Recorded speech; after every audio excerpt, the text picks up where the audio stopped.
Welcome to day 15. Today we were supposed to dive into the D810 menu and go deeper as to how to set up for long exposure and better capture within the D810. But I'm just going to touch upon it lightly due to the fact that I mostly touched upon it yesterday with the Z6, and it's only one extra feature within the D810 that you guys need to worry about. Other than that, that's it. So I decided instead to talk about lenses for vlogging. Which one would be the best option for you? Myself, I'm kind of claustrophobic, so I do not like to be enclosed like I am right now. It makes me kind of uncomfortable. If I had more space, I'll probably be okay. If I had air coming my way, I'll probably feel even better. I feel like I'm running out of air every single time. For me to have space when I'm talking and doing what I'm doing right now, I much rather use a 50, a 55.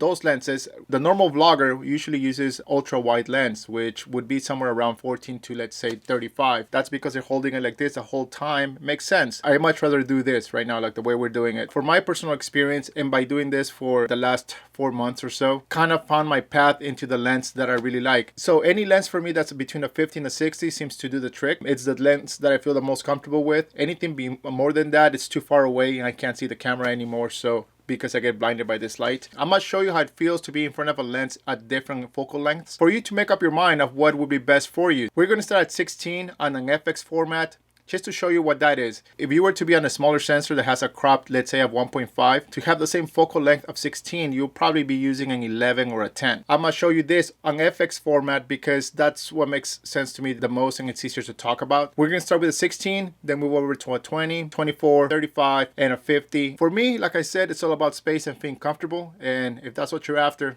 stick around.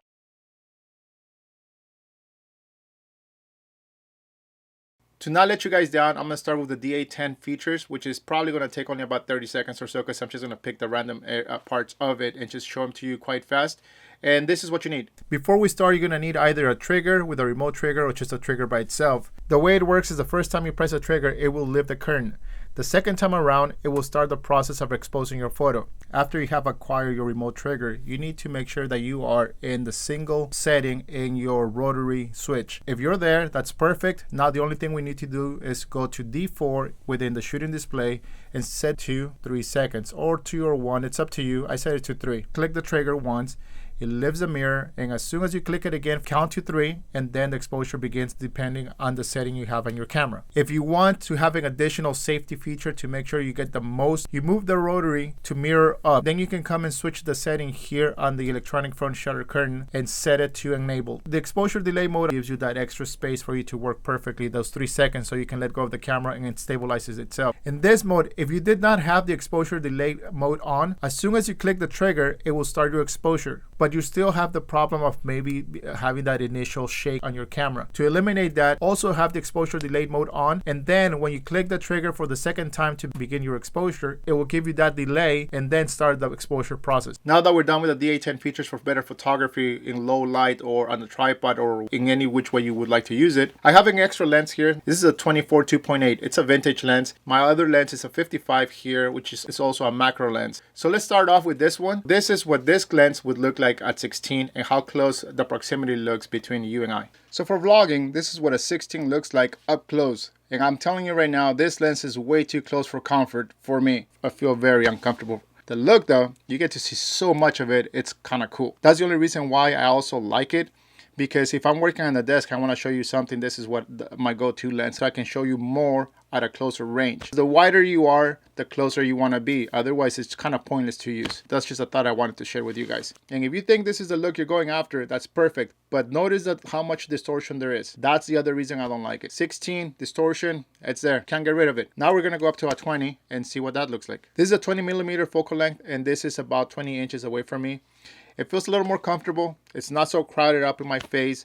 And as you can still see, there's a lot of distortion. I can see all the way to the sides here and see this much. This perhaps are the perfect focal length for vlogging. It's very nice. I'm 1 arm length away from you guys. And this is what that looks like. If this is the look you're after, this is what a 20 will look like when you're vlogging. This is what a 24 looks like. A 24 is more comfortable than a 20. In the last scene, I was pretty close to the top, and that's exactly where I'm at. Kind of gives you the same aspect ratio of what it is to be in front of this lens. And that's the reason why I keep on moving the tripod back so you guys can see the distance that it requires to be basically in the same space. So up next is a 28. So this is a 28.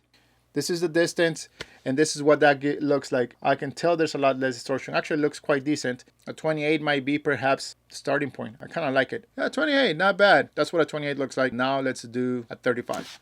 This is what a 35 looks like. It's almost 2 arms away. For me, this works. It works well. There's still distortion for some reason. For some reason, I like 28 better than 35. 35 seems to be doing the job just right, but it seems to widen you for some reason a little too much. I use 35 all the time, but I use the crop portion of it, so it turns it into a 50. We're gonna go to this lens. This is a 55, but this is gonna put you for sure another 1.5 to 2 feet back. So let's try that. So this is what a 55 looks like. This is the look I achieved 2 or 3 videos ago. I'm shooting with this 55mm lens at f2.8 with an ISO of 100. There's almost no barrel distortion whatsoever. The shot is quite sharp and also has a tiny bit of blurriness within there that makes it look extremely nice. So that's the reason why I was telling you guys that I like this lens. Honestly, this is the more comfortable I feel with this camera at this far away. I can see it enough, yet I can't see it, and I feel like I have more than enough room here. For that reason, I like this lens a lot more, or particularly I like this focal length better. So 50, 55, maybe even a 60 would be good, but that would push it back maybe a couple more inches, which is not that bad. If I go into DX mode with this lens, it will turn it close to an 85mm. So if you guys want to see what an 85 would look like in vlogging at the same distance, this is what that looks like. I'm chopping away my head right now, and you can see less of me. But this is the equivalent of roughly an 85mm lens with this 55. This is what that would look like. As you can see, I also cropped out that light. That's what an 85 would show you at the same distance. So if you want to achieve the whole scene again where you can see that light, most likely I will have to go back another foot or 2. And for me, that's just a little too far away then. Natively, this lens at 55 is as good as it would get. At 55 is where I would actually want to shoot. But for now, this being 85 at the same distance, this is the look you would achieve. So all lenses have their purpose. Based upon what I've shown you guys, I believe that if you're walking with your lens and you want to vlog and you want to do something like that where it's handheld, then yes, wide angle format would be your best option. If you have space, if you're in a studio or you have a place where you can mount your tripod and you have enough distance, then I would highly recommend a larger focal length. Venture between 35 and 50. That would be more than enough space.